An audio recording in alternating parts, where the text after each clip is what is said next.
You know, the best way to destroy a group of people is to get them to destroy themselves, destroy each other, destroy their own history, destroy their own heritage, to see themselves at such a disadvantage that there is never anything that they can do for themselves to better themselves. Thus, they actually create their own prophecy of never being able to rise above, to never being able to make it. And what they do is they literally, subconsciously program themselves to self destruct, which is exactly how the racist left is destroying Black America.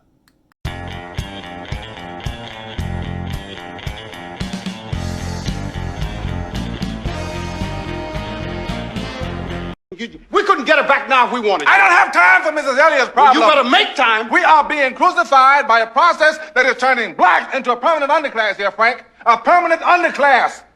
No, see, nobody wants to talk about that. Nobody. Mrs. Elliott's missionary zeal about Mozart has nothing to do with our problem. Nothing.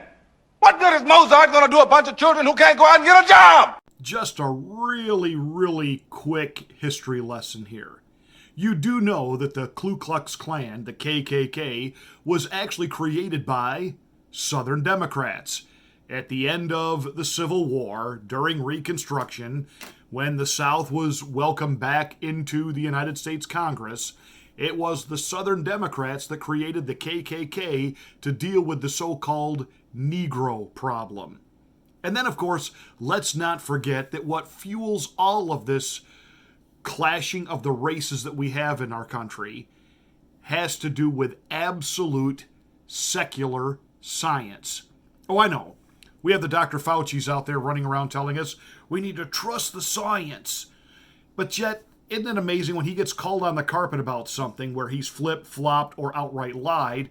Well, science is constantly evolving, so we have to change our positions because science changes. How come that doesn't work with global warming? If any of us question global warming, we're told, quote, the science is settled. Oh, well, I thought science evolved. I thought you had to evolve with it. When you discover more information, you had to change. But, I'm getting sidetracked. It was a secular individual by the name of Charles Darwin who was desperate to come up with a theory different than the biblical account of creation for how we all got here, that he came up with the concept of evolution. Within evolutionistic teaching, there is the clear understanding that not every race was as developed as it should be. In fact, it was Darwin who introduced the concept of multiple races. You have a white Anglo race, you have a black race, you have an Asian race, you have a Hispanic race. Now, biblically speaking, there's only one race, and that's the human race. But of course, you throw the scientific experts in there. You throw people in there who deny the existence of God, and yet they're supposed to be considered so smart, yet the Bible says the fool has said in his heart there is no God. So you have the so-called science experts telling us there are races.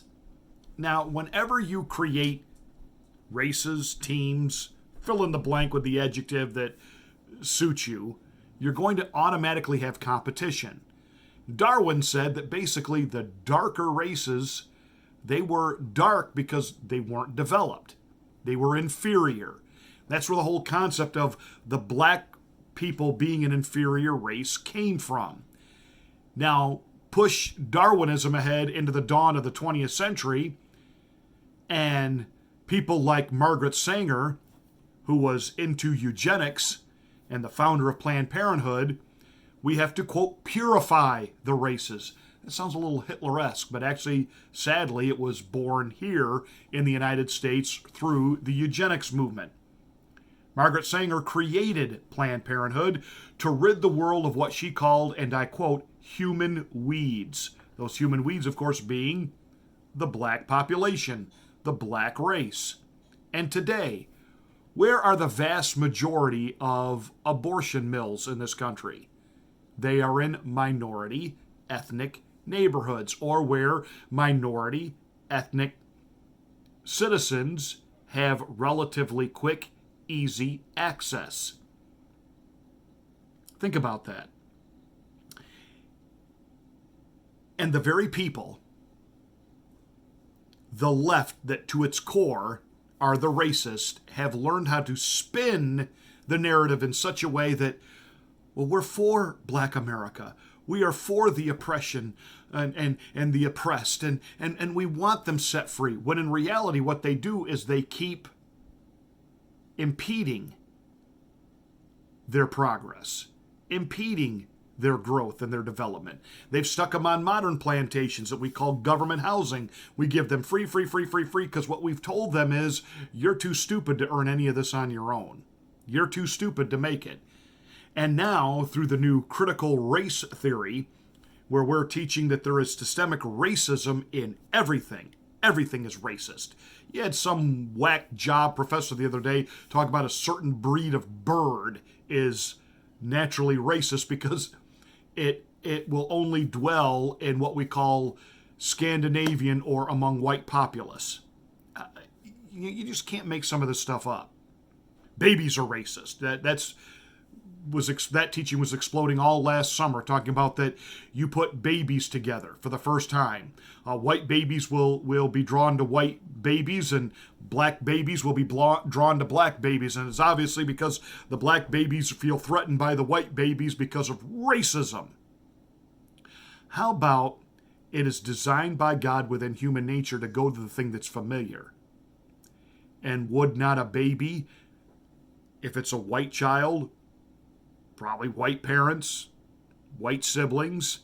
So when it's put in a room, unfamiliar setting, it sees a black baby and a white baby, it's going to go to that which is familiar. Same is true with the black child. But of course, now what we're teaching is that all white people are racist, and the black person can never, ever achieve equality, can never, ever achieve getting ahead because of systemic racism. That's the critical race theory. And here's the thing that's kind of exciting right now in the times in which we live. Americans are pushing back on it. Not only is the governor of Florida signed into law that this will not be taught in the public schools of Florida, but over 30 states across the nation are now pushing back on critical race theory. In fact, I love how this one parent in Florida articulated this so well. My name is Keisha King. I'm a mom of two, one who's in the Duval County Public School System and one in private school thanks to school choice. I'm also a member of Moms for Liberty, representing thousands of parents. Just coming off of May 31st, marking the 100 years of the Tulsa riots, it is sad that we are even contemplating something like critical race theory, where children will be separated by their skin color and deemed permanently oppressors or oppressed in 2021. That is not teaching the truth, unless you believe that whites are better than blacks. I have personally heard teachers teaching CRT, and we have had an assembly shut down because Duval County Public School System consultant thought it would be a great idea to separate students by race. This is unacceptable. CRT is not racial sensitivity or simply teaching unfavorable American history or teaching Jim Crow history. CRT is deeper and more dangerous than that. CRT, in its outworking today, is a teaching that there is a hierarchy in society where white, male, heterosexual, able-bodied people are deemed the oppressor, and anyone else outside of that status is oppressed. That's why we see corporations like Coca-Cola asking their employees to be less white, which is ridiculous. I don't know about you, but telling my child or any child that they are in a permanent oppressed status in America because they are black is racist, and saying that white people are automatically above me, my children, or any child is racist as well. This is not something that we can stand for in our country.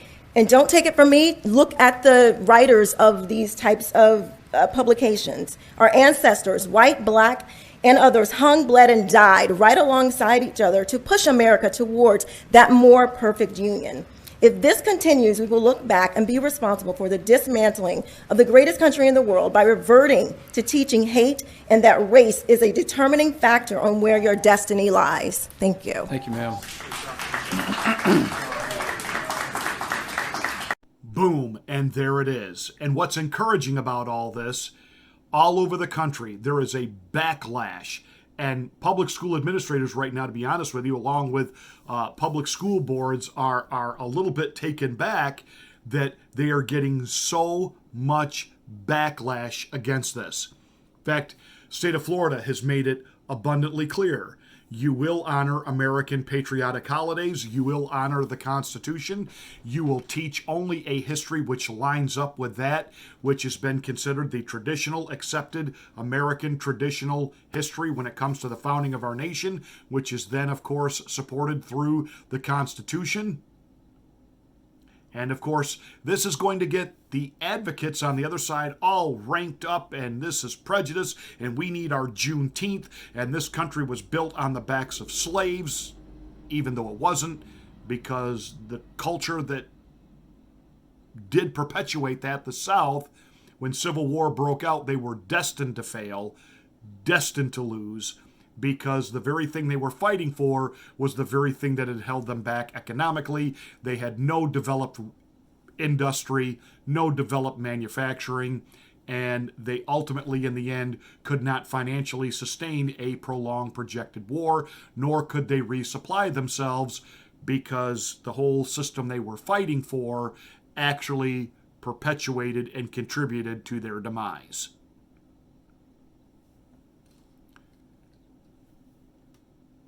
So we are seeing people say, enough of this insanity, enough. And I'm telling you, get ready for a red wave coming in our midterm elections.